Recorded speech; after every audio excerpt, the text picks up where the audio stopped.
Assalamualaikum warahmatullahi wabarakatuh. Di sini kami dari kelompok 3 akan mempresentasikan materi tentang populasi dan sampel. Baik, pengertian populasi adalah kumpulan dari individu dengan kualitas serta ciri yang telah ditetapkan. Populasi adalah keseluruhan subjek penelitian. Apabila seseorang ingin meneliti semua elemen yang ada dalam wilayah penelitian, maka penelitiannya merupakan penelitian populasi.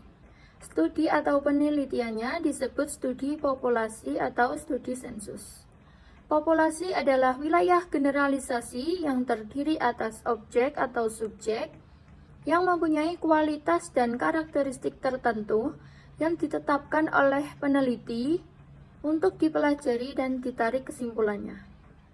Menurut Kerlinger, menyatakan bahwa populasi merupakan semua anggota kelompok orang, kejadian, atau objek yang telah dirumuskan secara jelas.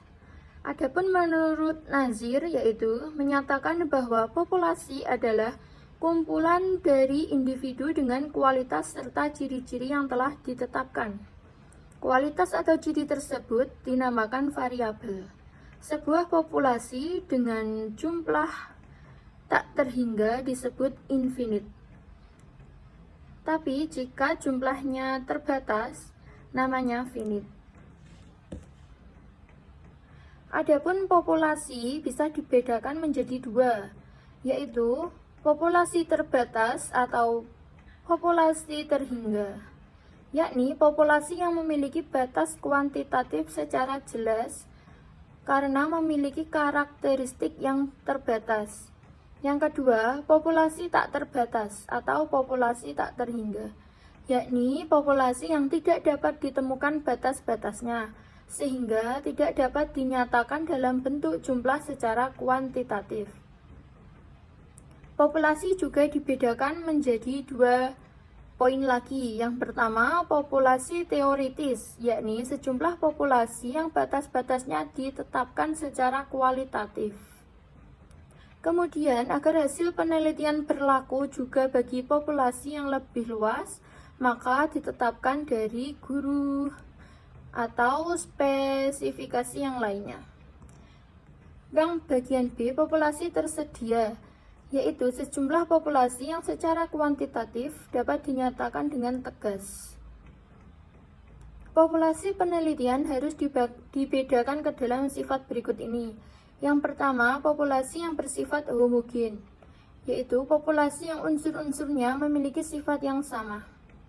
Yang kedua adalah populasi yang bersifat heterogen, yaitu populasi yang unsur-unsurnya memiliki sifat atau keadaan yang bervariasi, sehingga perlu ditetapkan batas-batasnya.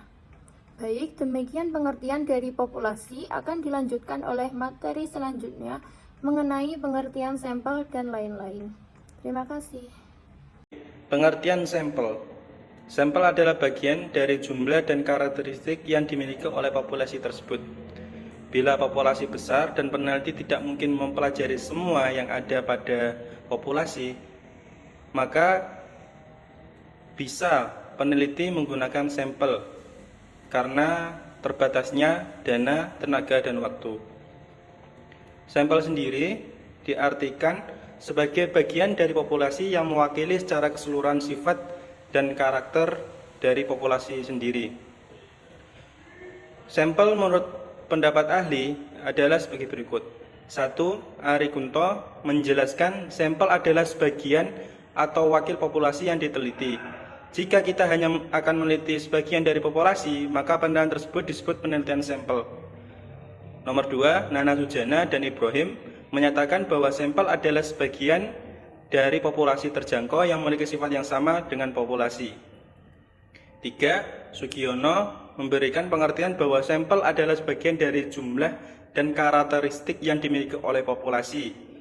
4. Suhartono menyatakan bahwa sampel merupakan suatu bagian dari populasi yang akan diteliti dan dianggap dapat menggambarkan populasinya.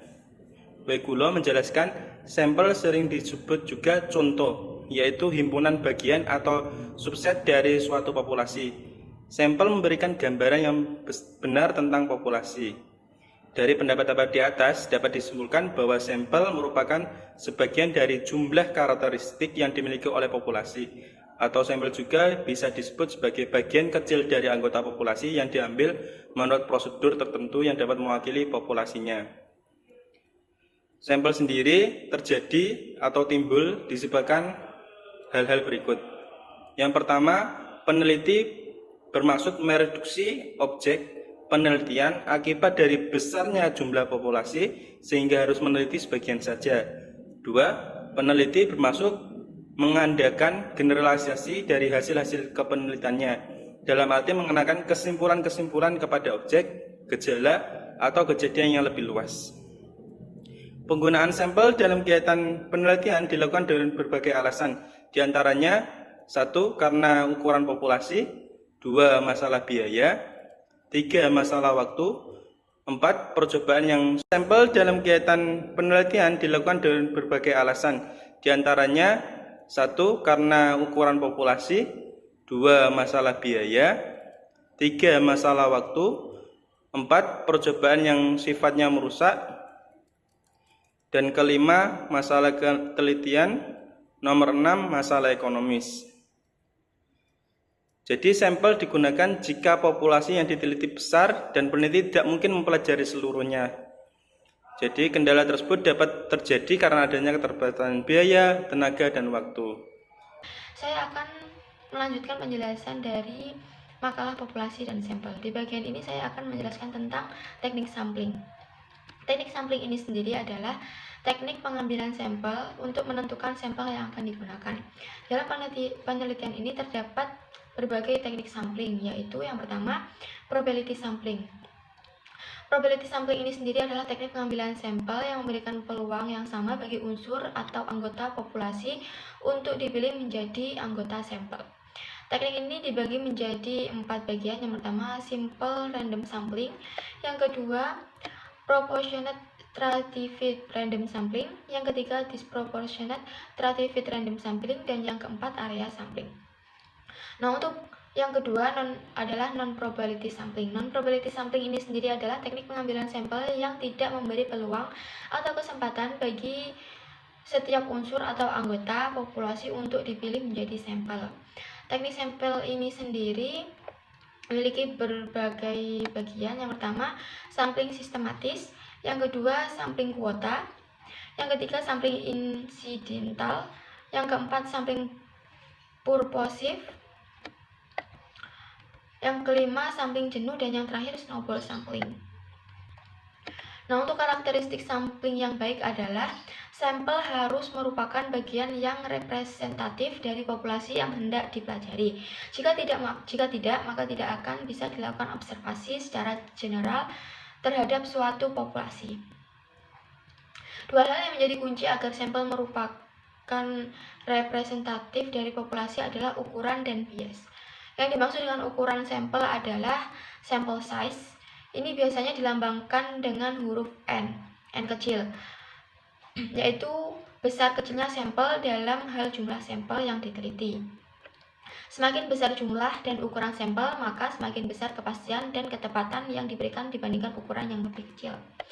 Sedangkan yang dimaksud dengan bias di sini adalah sampel hanya memiliki subgrup yang spesifik dari populasi atau jika sebagai subgrup mewakili secara berlebihan atau kurang dari suatu populasi.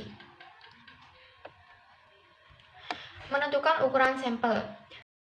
Jadi, kesimpulannya adalah populasi yaitu seluruh data yang menjadi perhatian penelitian dari suatu ruang lingkup dan waktu yang ditentukan.